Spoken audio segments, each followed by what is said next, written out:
दिव्य दृष्टि जो कि 5 प्रकार की होती है, पांचों की 5-5 परतें होती हैं। ये परतें कैसे खुलती हैं? परतों के खुलने पर क्या अनुभव होते हैं? दिव्य दृष्टि खुलने के क्या फ़ायदे या नुकसान हैं? आपकी दिव्य दृष्टि किस स्टेज पर है? दिव्य दृष्टि से संबंधित सावधानियां सभी को आज के वीडियो में हम विस्तार से जानेंगे।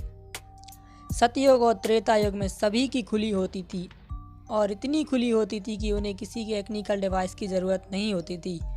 उस युग में सभी चित्त नाड़ी से ही संपर्क करते थे। जैसे कि महाभारत में आपने देखा होगा, महर्षि वेदव्यास और श्री कृष्ण मन ही मन में बात कर लेते थे। असल में वो ध्यान से संपर्क करते थे, जो कि थर्ड आई से संभव है होता है।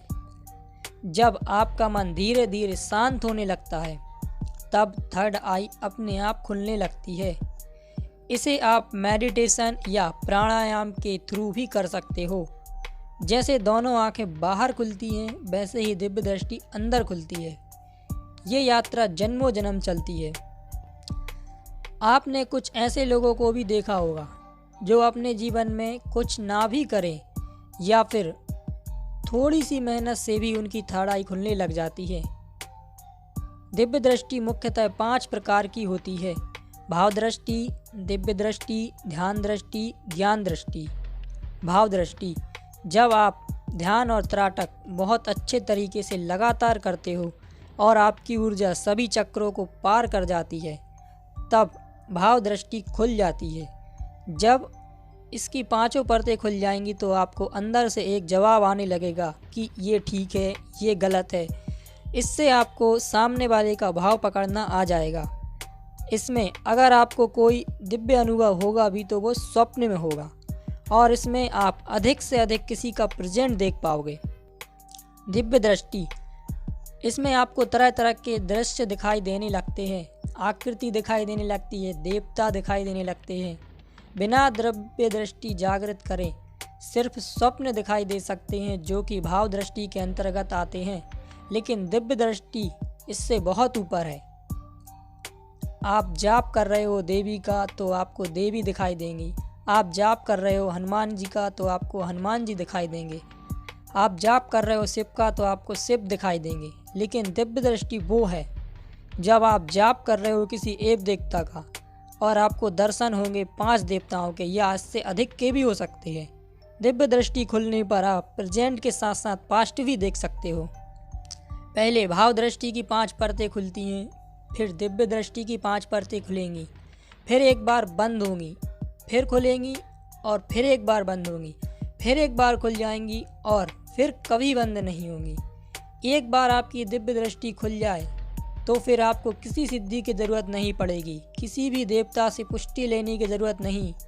आप अपने आप में ही पर्याप्त हो।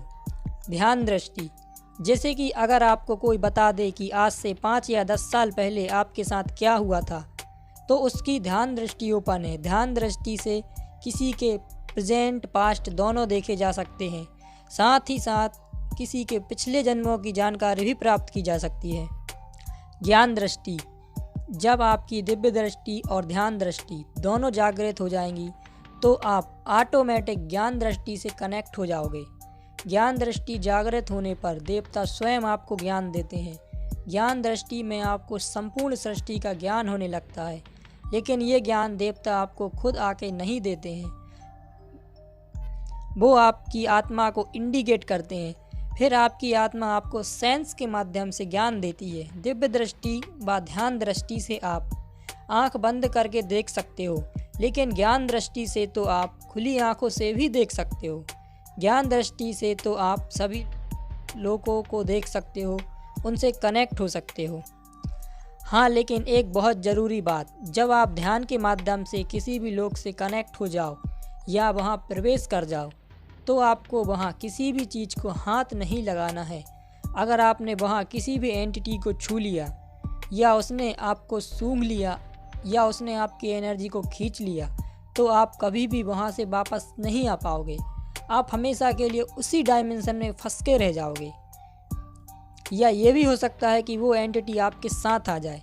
असल में होता ये है कि अलग अलग लोकों में जो परियां, सुंदरियां, देवियां होती हैं वो आपको छुएंगी, नाचेंगी, तरह तरह के लोभ देंगी। वह आपको इतना बहका देंगी कि आप कुछ भी ना करते हुए कुछ कर जाओगे और आपकी सारी साधना बेकार हो जाएगी। आप सीधा भाव दृष्टि पर आ जाओगे। जब आप सूक्ष्म शरीर के द्वारा ध्यान के माध्यम से किसी दूसरे लोक में कनेक्ट हो जाओ तो आपको आसमान की ओर देखकर ही वापस आना है। इससे कोई भी पॉजिटिव या नेगेटिव एनर्जी आपके साथ नहीं आएगी।